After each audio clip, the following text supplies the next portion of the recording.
Bonjour mes frères, bonjour mes sœurs. En cette matinée du 15 octobre, il se fait tôt chez certaines personnes, il se fait tard chez d'autres. Et chez moi, il est exactement 1 heure du matin. Je ne pouvais pas aller me coucher sans vous faire ce partage. Parce que j'ai beaucoup de choses à dire et plus je les accumule, plus j'ai du mal à m'en sortir. Raison pour laquelle je fais cette vidéo à cette heure inhabituelle et je remercie le Seigneur pour ta présence. Je remercie le Seigneur pour ta foi. Je remercie le Seigneur pour ton attachement à Jésus-Christ. Celui qui est le commencement et la fin, l'alpha et l'oméga, le premier et le dernier. Celui qui prend soin de nous. Je suis venue lui dire merci en toute reconnaissance. Dans le titre, il est écrit « Si ça te tente, fais-le comme moi ». Si ça te tente, ce que je vais dire ce soir ou ce matin, ça dépend de l'heure à laquelle tu vas écouter cette vidéo. Ce que je vais te dire, si ça te tente, si Dieu a touché ton cœur, bonjour à ma sœur Edimo, bonjour à ma sœur Solange Edimo, Jean-Stéphane Bellinga, Rose Laura, Ruffin Patnelli, fidèle au poste, Ania Igna, soyez bénis au nom de Jésus. Soyez bénis, que le Seigneur vous bénisse. Je vois Ondimbila Matondo qui est là, je pense à mon frère Aristide Alapini. Je pense à ma sœur Sophie Issier. Je pense à Eudoxie, Maman Ako, Mamie Conchaël, Concha, Rayon du Soleil, Marcel de Leslie, Pépin Malanda, qui je n'ai pas cité, à ma sœur Bangui Koya. Voilà, ma sœur Bangui Koya. J'ai reçu ton colis. Que le Seigneur te fasse du bien. Suzanne Monin, je pense à Marie-France Marotta. Vous êtes nombreux, vous êtes nombreuses. Que le Seigneur se souvienne de chacun d'entre vous. Béni soit le nom de Jésus-Christ, notre Seigneur et notre Dieu. Nous sommes aujourd'hui déjà le samedi 15 octobre. Hier, nous étions le vendredi 14. Et avant-hier, nous étions le jeudi 13. Et je viens remercier le Seigneur. C'est en toute gratitude que je dis merci au Seigneur Jésus qui a guéri ma petite fille. Le Seigneur a guéri ma petite fille. Toute cette journée, elle n'a pas vomi. Elle a bien mangé. Elle a joué. Elle n'a plus jamais vomi. Et je viens lui dire merci. Dieu ne ment pas. Bonjour à Maggie Smith. Dieu ne ment pas. Bonjour à Diene Gamana. Jésus-Christ ne ment pas. Lorsqu'il dit quelque chose, c'est la vérité. Qu'on le croit ou qu'on ne le croit pas. Dieu n'a pas besoin que tu puisses croire pour faire un miracle. Il y a des miracles qui sollicitent ta foi. Mais il y a des miracles, que tu le veuilles ou non, que tu le crois ou non. Bonjour à Luc Aïvor. Que tu le veuilles ou non, Jésus-Christ le fera. Et je lui ai fait confiance. Je lui ai fait confiance. Il ne m'a pas demandé d'aller à l'hôpital. Il m'a dit, mets-toi à genoux et continue de prier. C'est exactement ce que j'ai fait. Si le pire était arrivé,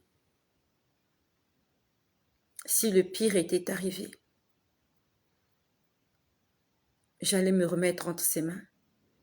Parce que c'est lui qui me l'a dit. Je lui ai posé la question. Seigneur, que j'aille à l'hôpital, oui ou non? J'étais tellement déprimée. J'étais pas bien. Bonsoir à Aroa Bikenga, Alexis Collier. Il m'a dit, mets-toi à genoux, continue de prier. C'est ce que je suis venue te demander de faire. De la même façon qu'il m'a demandé de me mettre à genoux et de continuer de prier pour ce problème. J'aimerais t'exhorter aussi, ne sois pas pressé à essayer de résoudre les problèmes par toi-même. Ne sois pas pressé.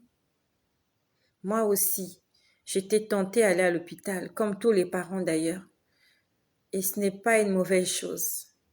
Il m'a dit, ne va pas à l'hôpital. Je te ferai voir ma gloire. Kimia se porte très bien. Le géant est mort. Gloire à Jésus.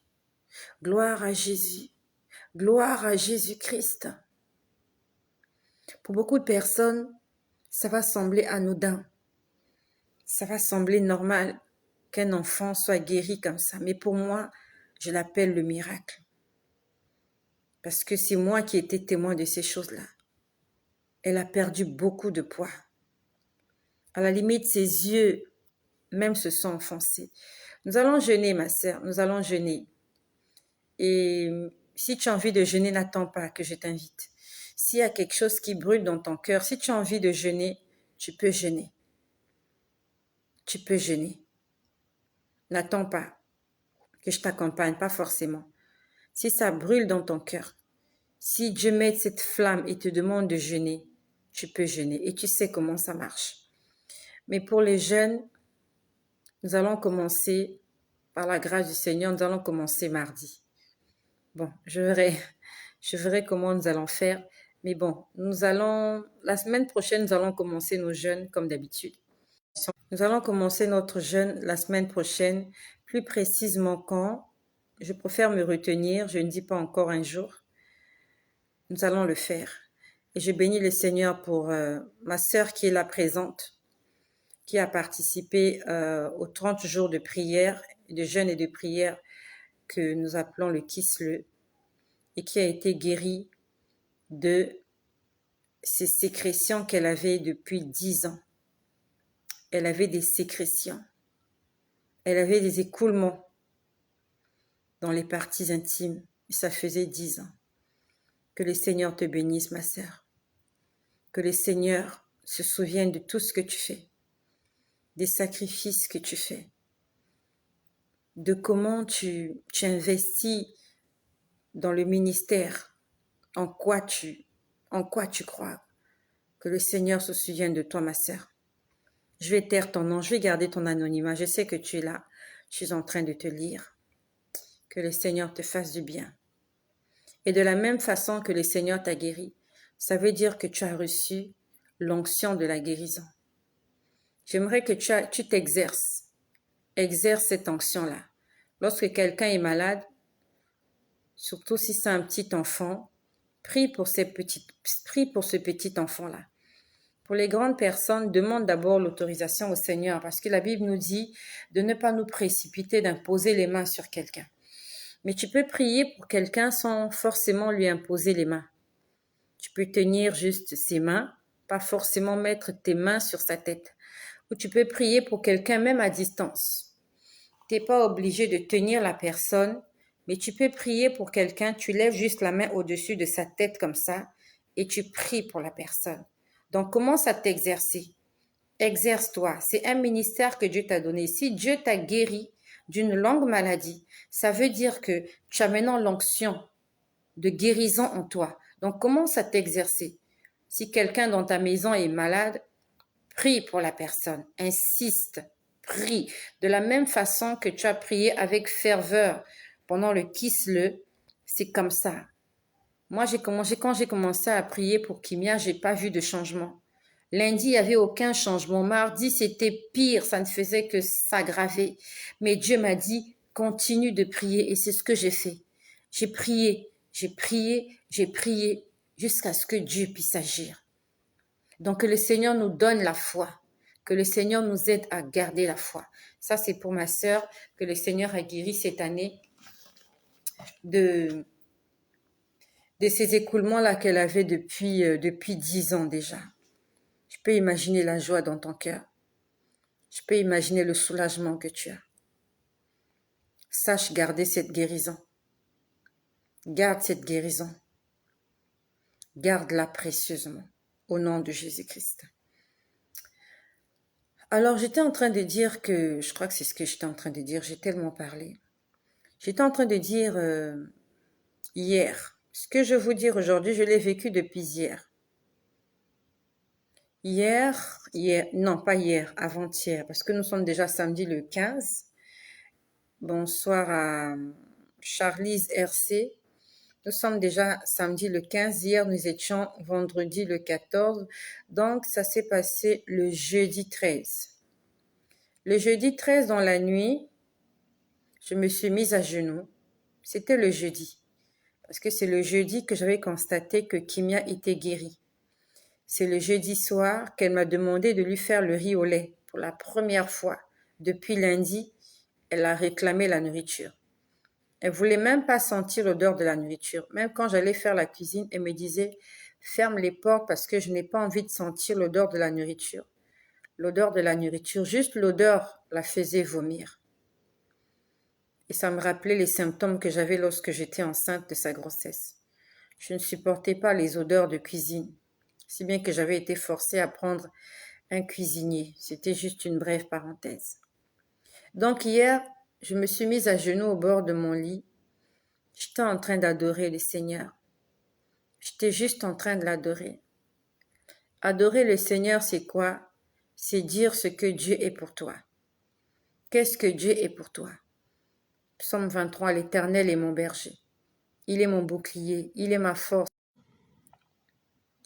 Adorer Dieu, c'est dire ce que Dieu est pour toi. Qu'est-ce que Dieu est pour toi? Il est mon Père. Il est mon abri. Il est mon médecin. Il est mon docteur. Il est mon gynécologue. Il est mon chirurgien. Il est mon professeur. Il est mon maître. Il est mon époux. Il est mon tout. C'est ça, adorer Dieu. Et j'étais juste en train de l'adorer. Je lui ai rien demandé. Je lui ai pas dit, Seigneur, donne-moi ceci ou cela. J'étais juste en train de l'adorer. C'était hier soir. Et pendant que j'étais en train de l'adorer, j'ai vu une image. Non seulement j'ai vu une image, mais j'ai entendu quelqu'un parler. J'ai vu un vieux drap fleuri, un vieux drap déteinté, qui avait perdu le drap qui avait perdu sa teinture. Et j'ai vu qu'on était en train de jeter ce drap-là. Ça s'est passé avant-hier, le jeudi 13 octobre. Pendant que je priais, j'étais en train d'adorer Dieu. J'ai vu qu'on a jeté un drap. Et lorsqu'on a jeté ce drap, j'ai entendu quelqu'un parler. La personne a dit, donne le drap et va faire une offrande. Ce que je te dis, je n'étais pas en train de dormir. Je vous parle des choses que je vois en vision. Bonsoir à Michel Adjei qui vient de se joindre à nous. Ce que je te dis, ce sont des choses que je vois en vision. Ça veut dire que je suis là, je peux voir des choses que les autres ne voient pas. Je peux entendre des choses que les autres n'entendent pas. Soit je suis en prière, soit je ne suis pas en prière, mais ça m'arrive, pas tout le temps, mais ça m'arrive tous les jours. Tous les jours, j'ai des visions.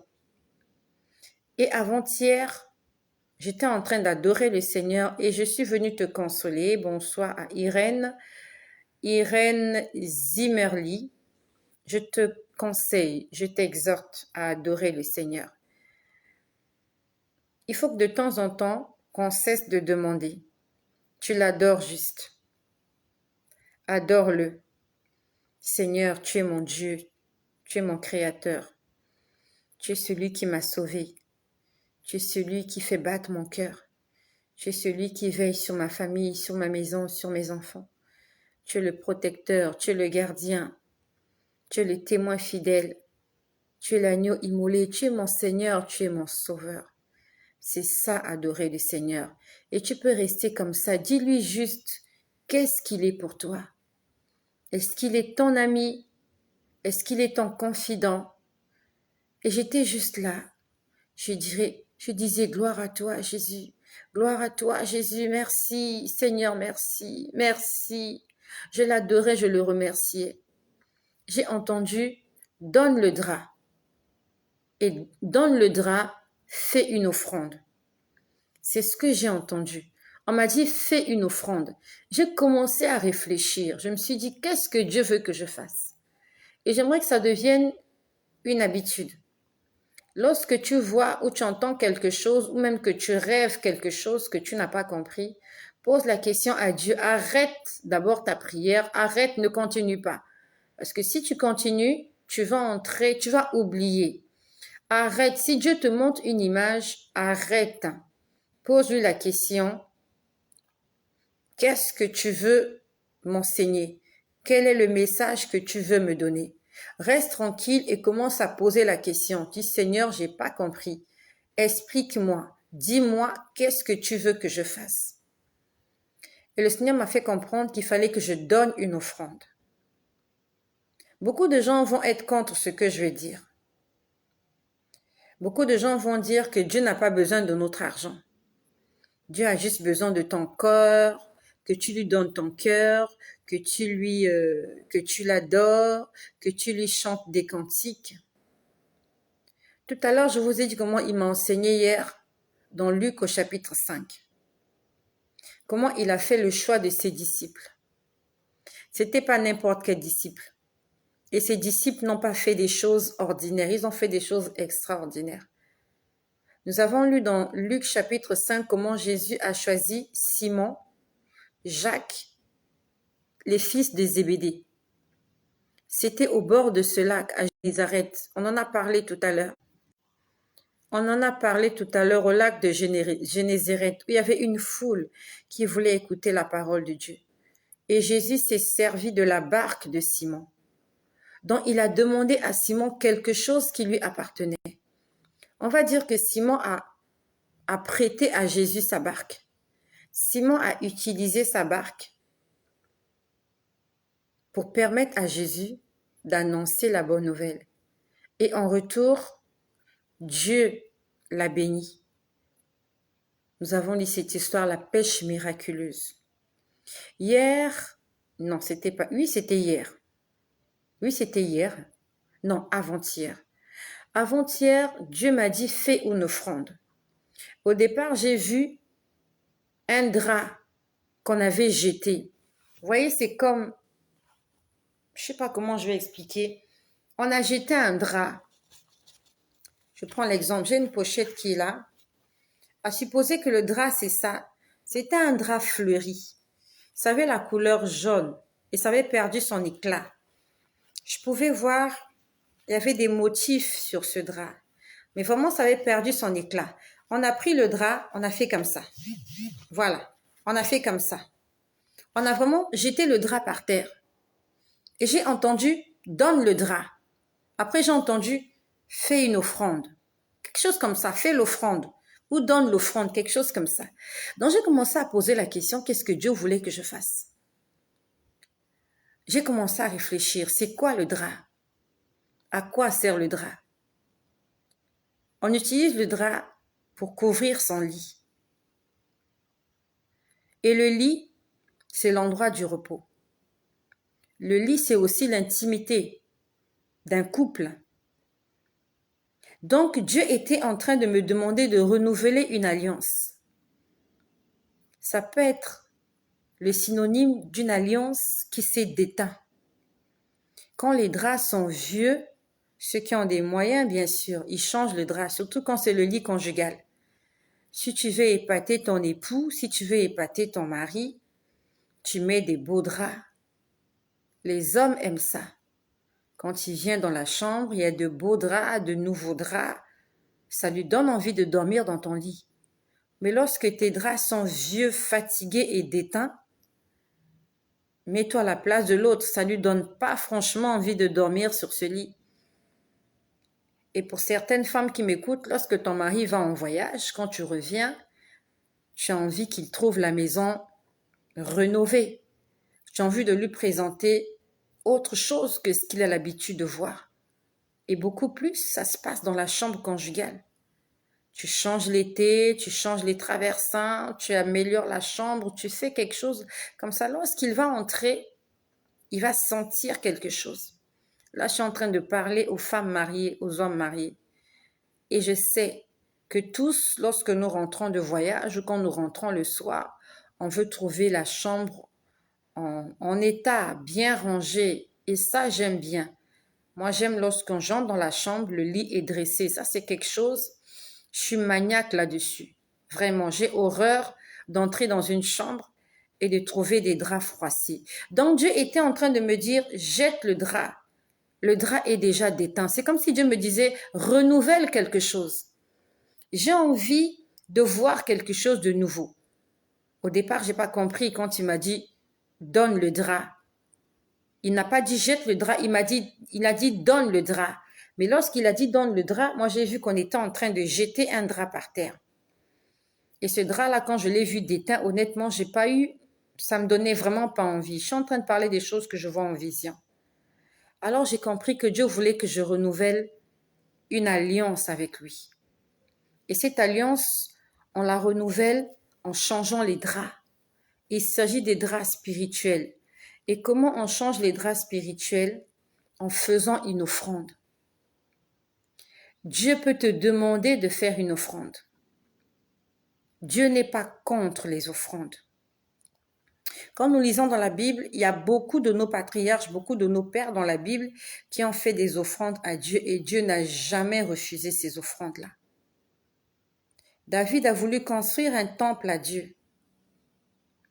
Dieu n'a pas refusé, mais Dieu lui a dit, c'est ton fils qui le construit.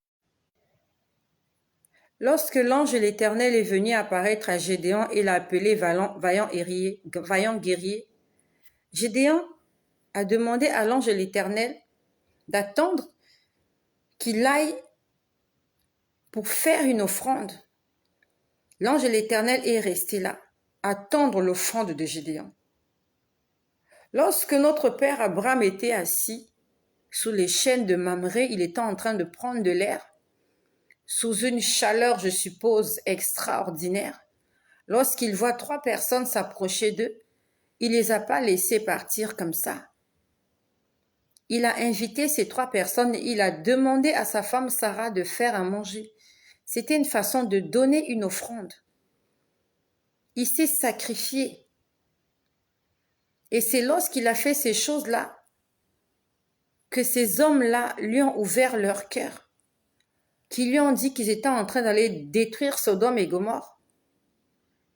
Non seulement qu'ils étaient allés en train de détruire Sodome et Gomorrhe, ils ont prophétisé sur Sarah.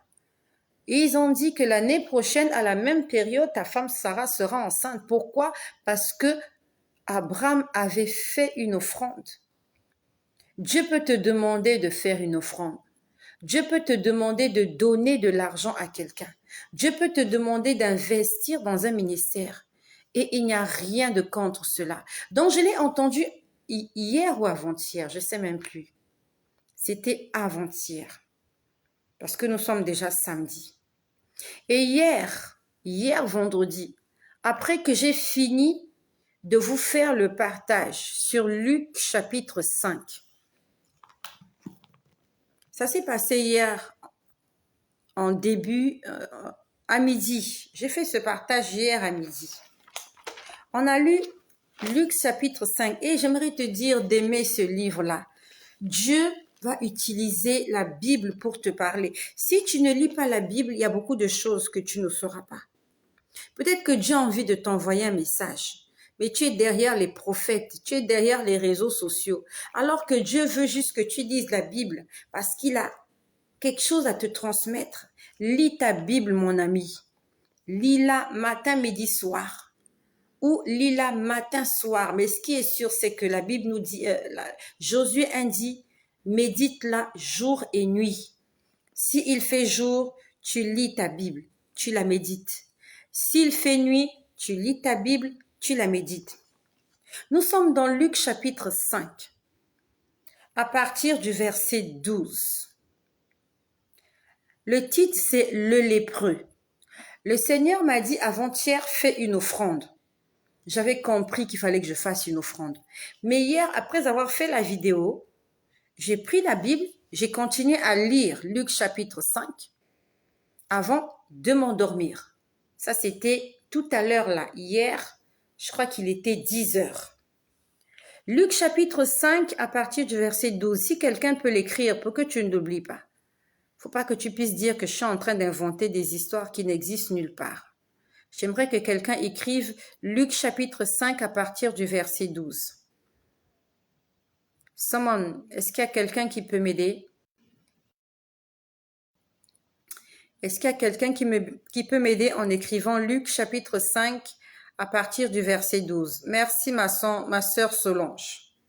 Jésus était dans l'une des villes et voici un homme couvert de lèpre, l'ayant vu tomba sur sa face. Et il dit, et il fit cette prière. Je reprends. Luc chapitre 5 à partir du verset 12. Jésus était dans une des villes. Et voici un homme couvert de lèpre l'ayant vu tomba sur sa face et lui fit cette prière. Seigneur, si tu le veux, tu peux me rendre pur. Jésus étendit la main, le toucha et dit, je le veux, sois pur. Aussitôt la lèpre le quitta. Verset 14. Puis il lui ordonna. C'est Jésus qui ordonne aux lépreux qu'ils viennent. Verset 14. Puis il lui ordonna.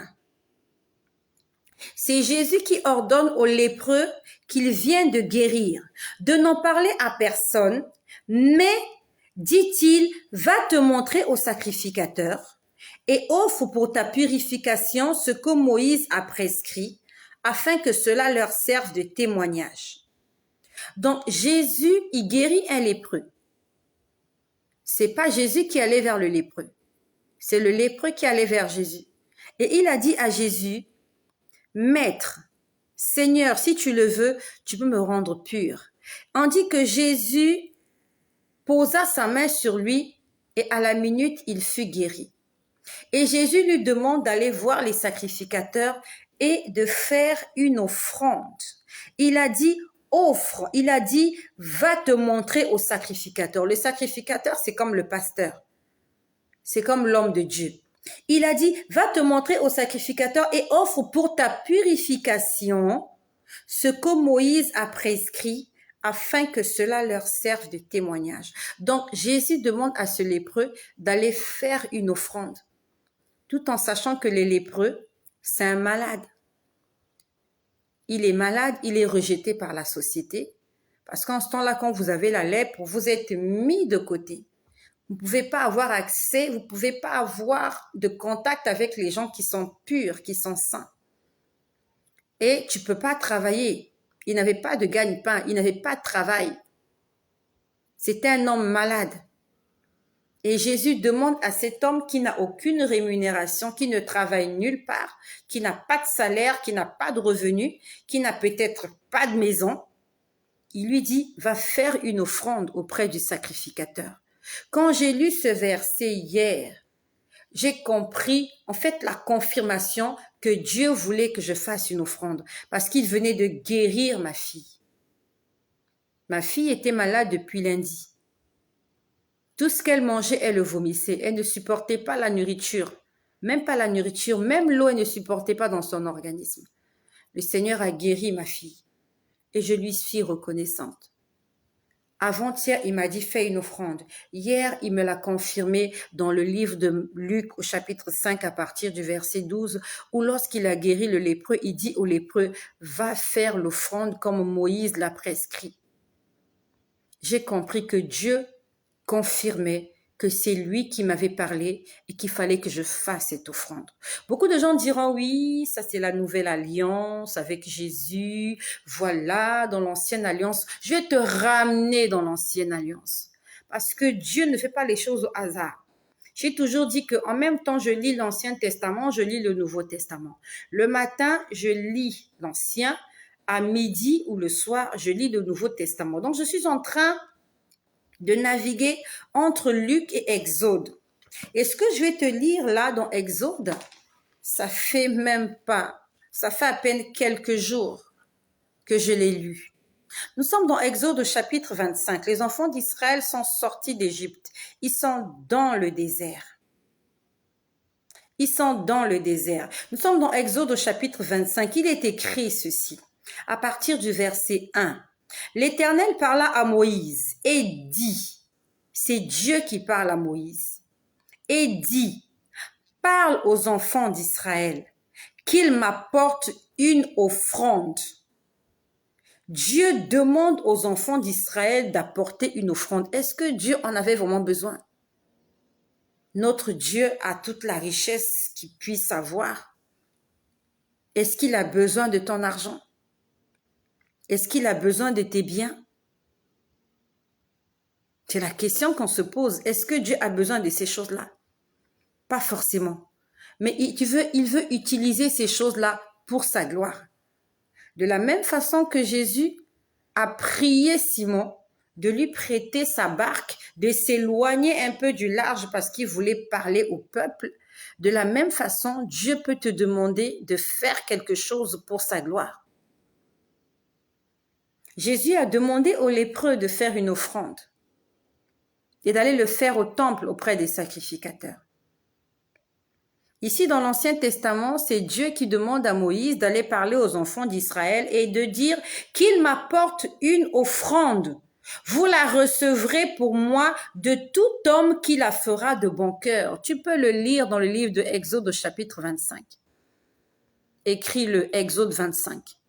Comment Dieu a demandé à Moïse de parler aux enfants d'Israël et leur demander d'apporter une offrande à Dieu. C'était pour construire le tabernacle. Dieu pouvait fournir toutes ces choses à Moïse. Tous les outils, tous les instruments, tout ce qu'il fallait pour construire le tabernacle, Dieu pouvait le donner à Moïse. Mais il voulait que les enfants d'Israël fassent une offrande.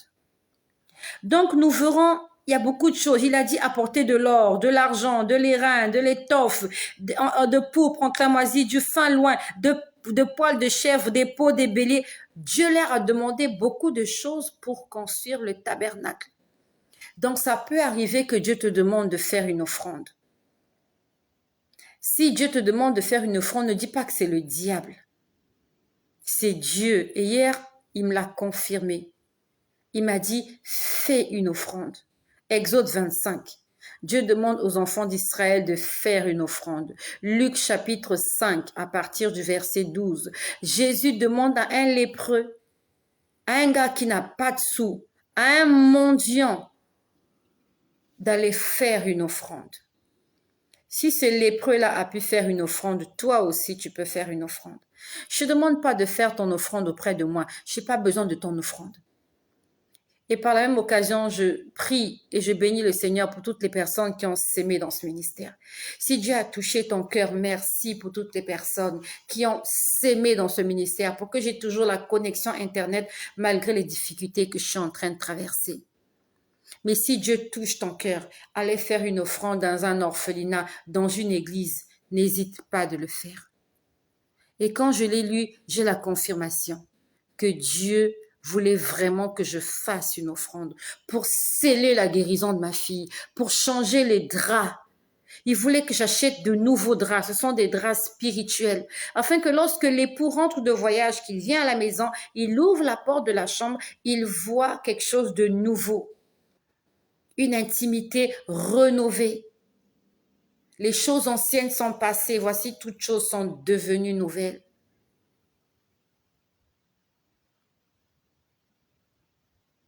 Jésus-Christ est Seigneur.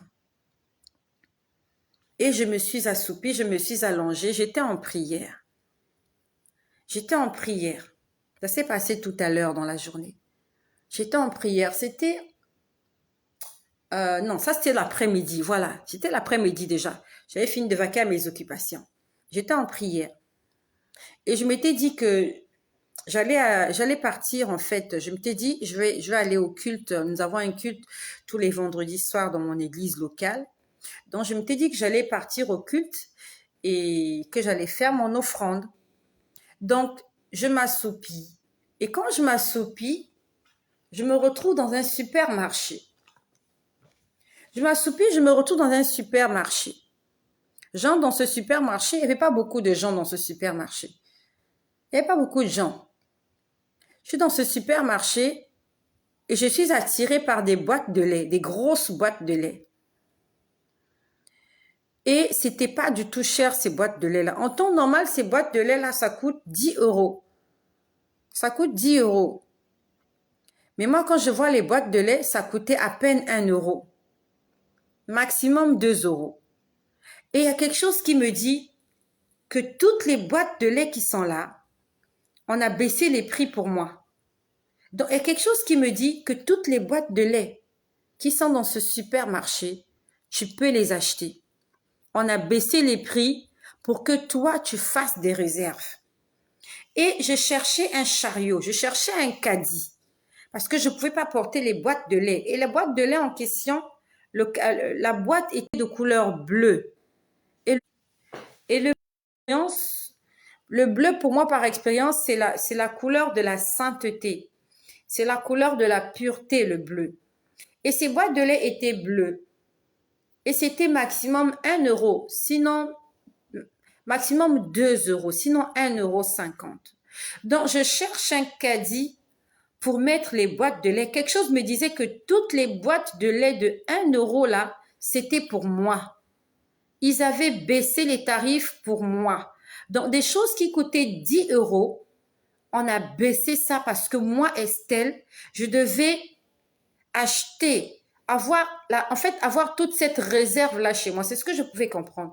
Et j'étais en train de chercher un caddie pour prendre toutes ces boîtes de lait, mais il n'y avait pas de caddie. Tous les caddies étaient occupés. Quand je parle de caddie, c'est le chariot qu'on trouve dans les supermarchés. Les chariots étaient occupés.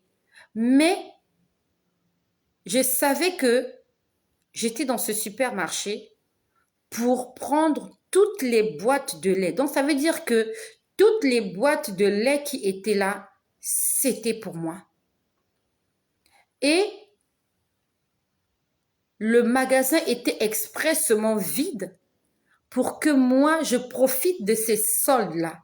En fait, c'est comme ça que je pouvais comprendre que le supermarché était vide parce que moi, je devais d'abord vider ce stock, le prendre pour moi, amener tout ça chez moi et après, les gens allaient venir acheter ce qu'ils veulent, mais ce qui était là, tout était cher, sauf les boîtes de lait. Je cherchais les caddies, il n'y avait pas de caddie.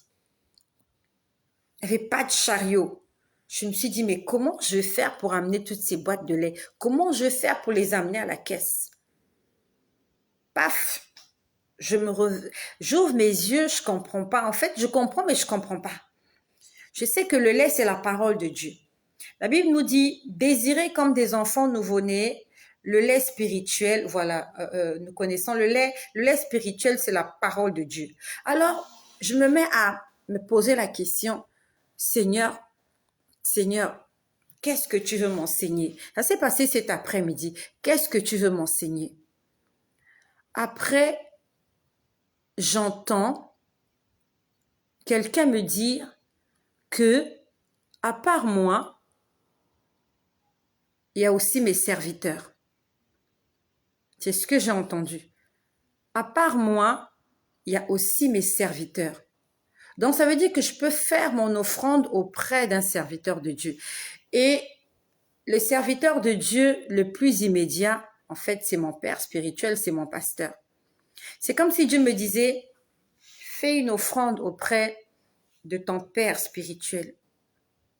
Après, j'entends une voix qui me dit,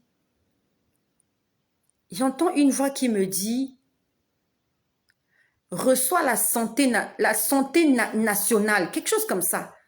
Reçois la santé nationale. Bon, non, c'était pas total, pas la santé totale, mais la santé nationale. Donc, on m'a donné la santé nationale. On m'a donné la santé. La santé, c'est le bien-être. C'est se sentir en forme. Pourtant, ce matin, j'avais des crampes abdominales. J'avais des crampes abdominales ce matin, j'avais tellement mal. J'ai commencé à prier, en fait, j'ai commencé à adorer le Seigneur. Je dis, Seigneur, je vais t'adorer. J'ai dit, j'ai prévu aller tout à l'heure à l'église. Si tu ne me guéris pas, je n'irai pas à l'église. Parce que je ne peux pas aller à l'église avec ce mal.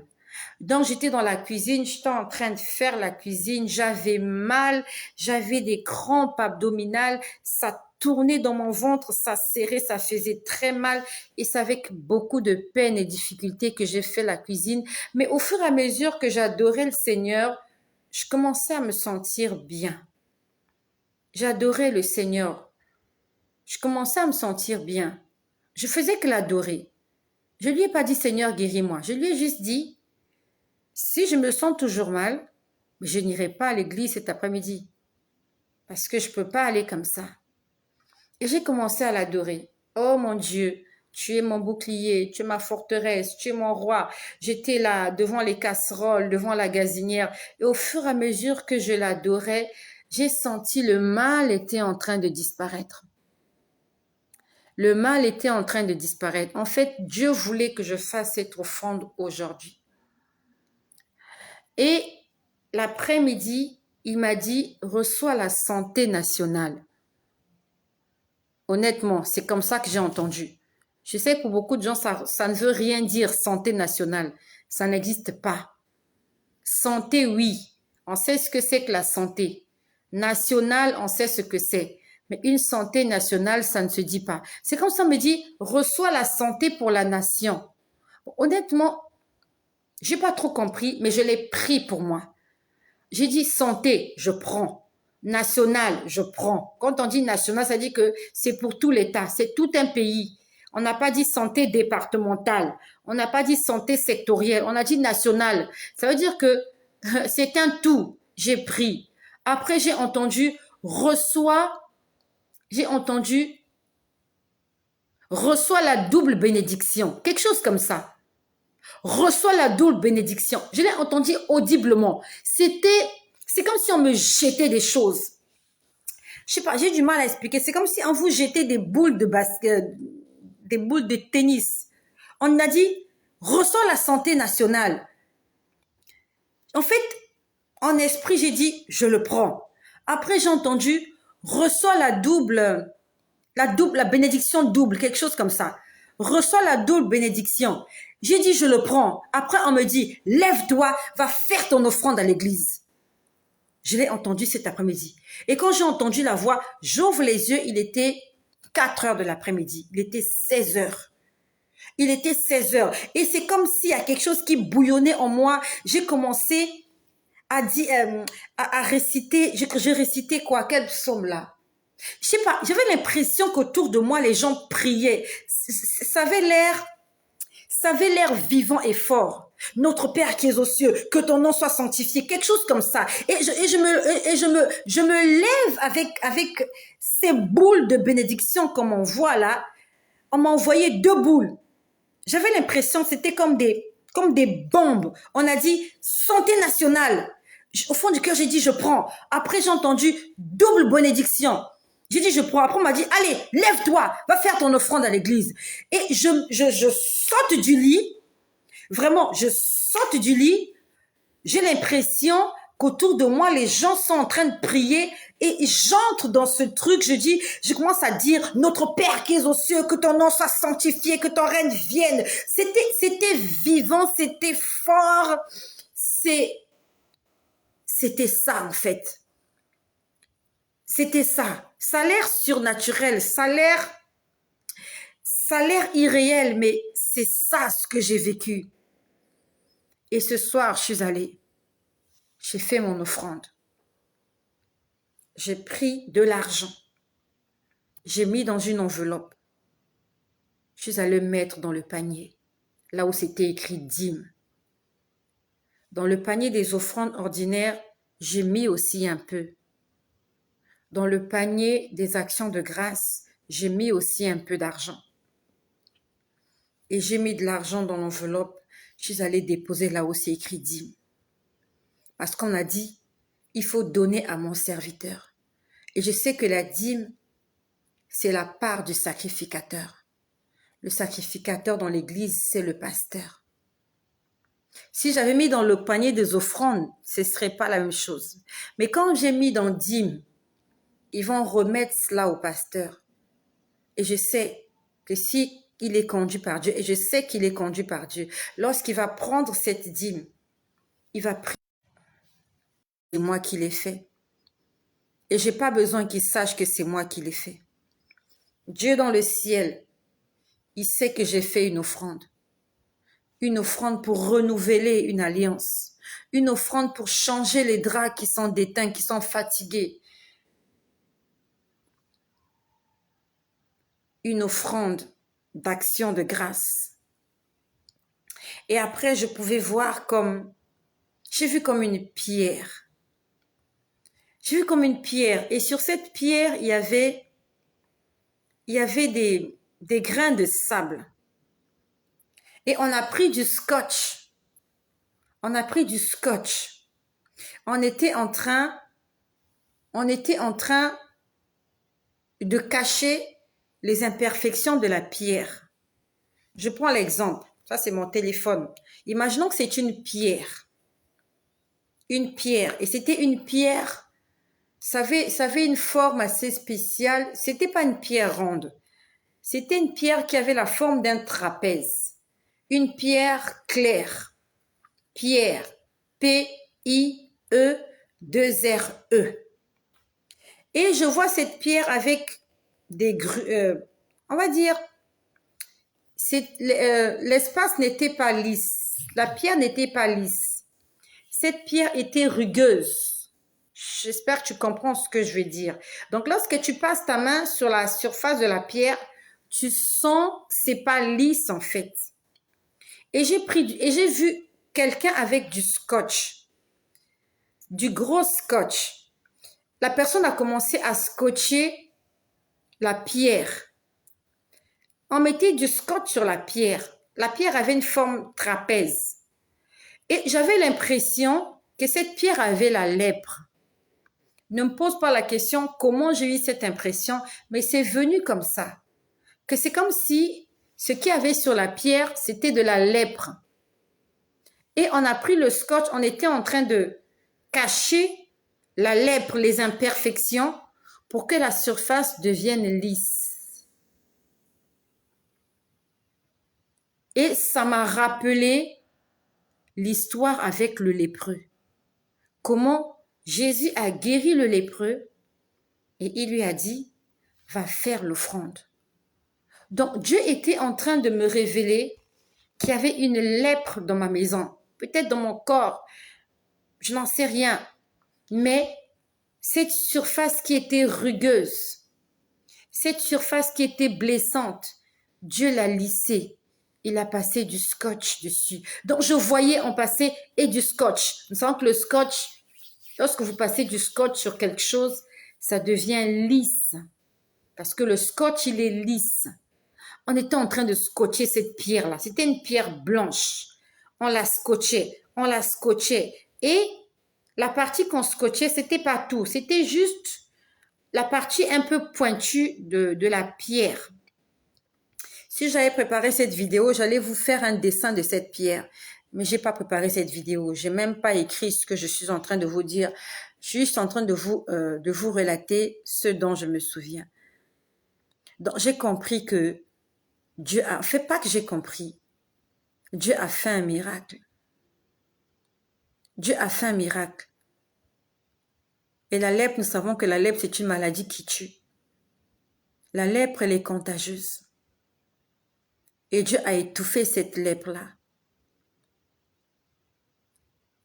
Ce corps qui était plein de pustules, plein de boutons, plein d'eczéma, le Seigneur l'a recouvert de quelque chose pour le rendre lisse.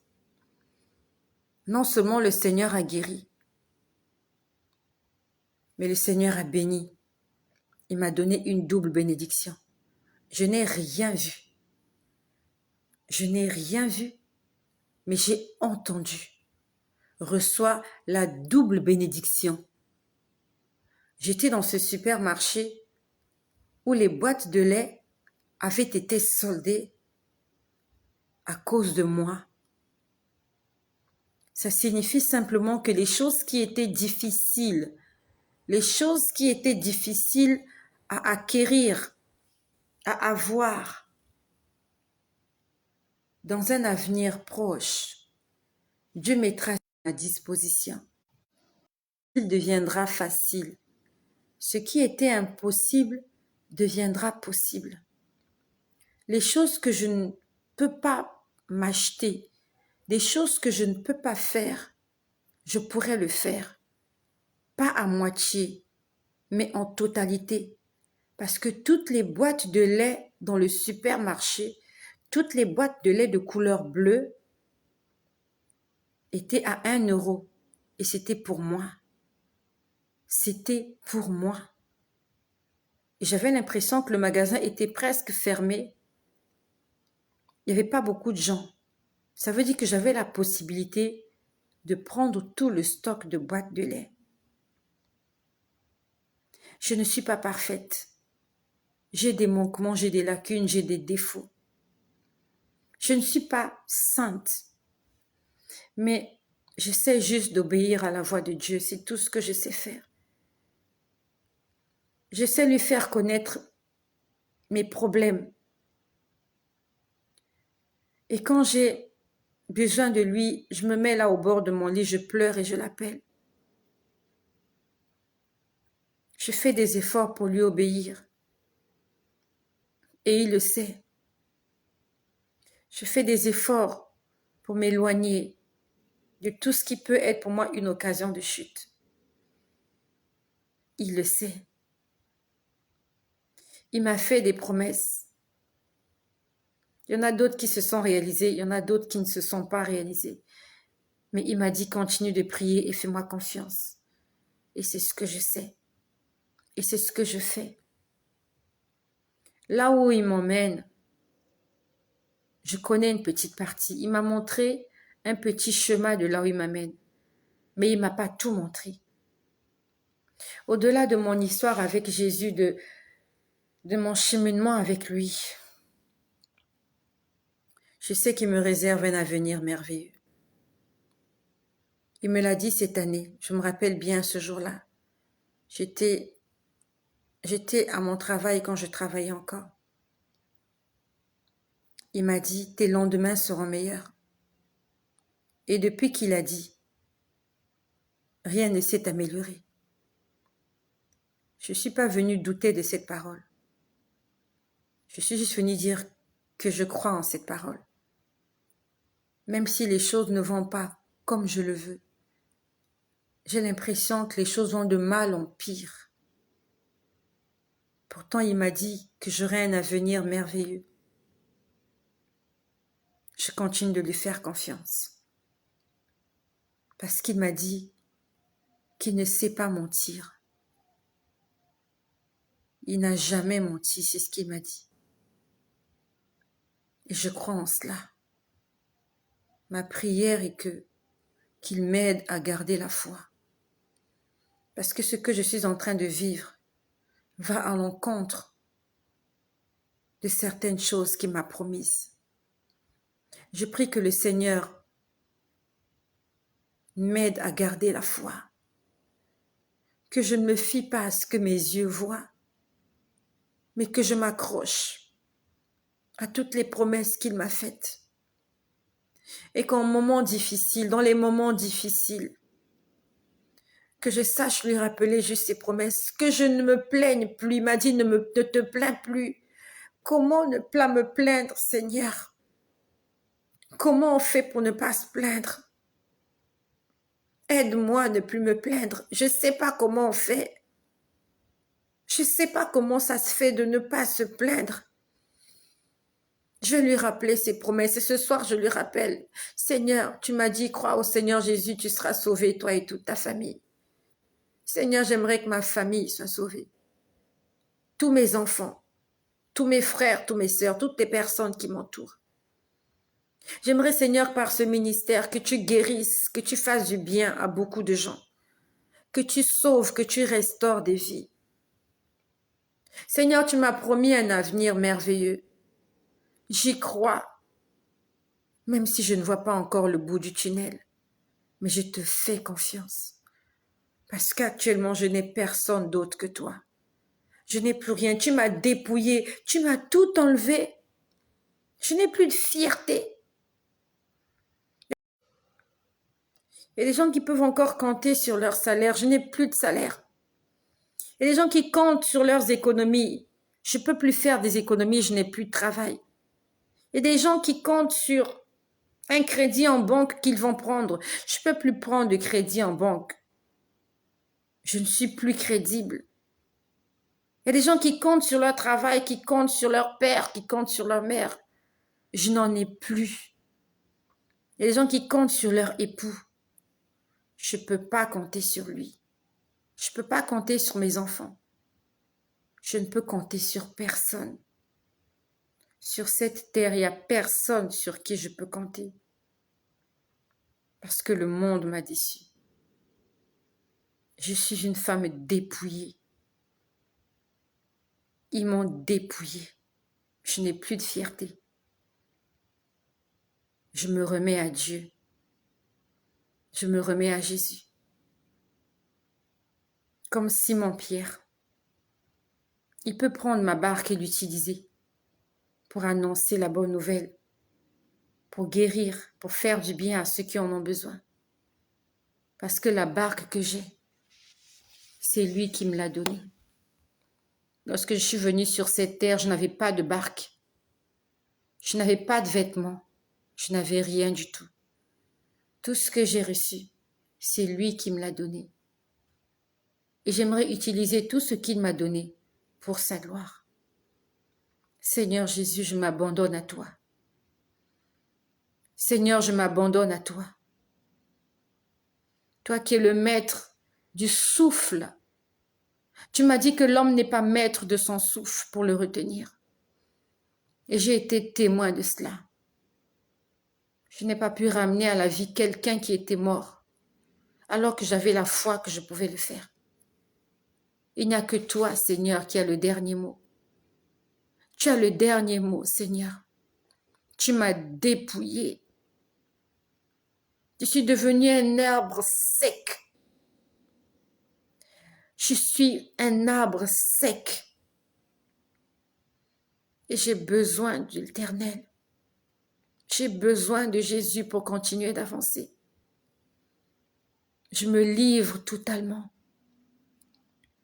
Je me livre totalement entre les mains du Tout-Puissant. Qu'il fasse de moi ce qu'il voudra. Je reconnais que tu peux tout et que rien ne t'est impossible. Je reconnais que tu peux tout et que rien ne t'est impossible.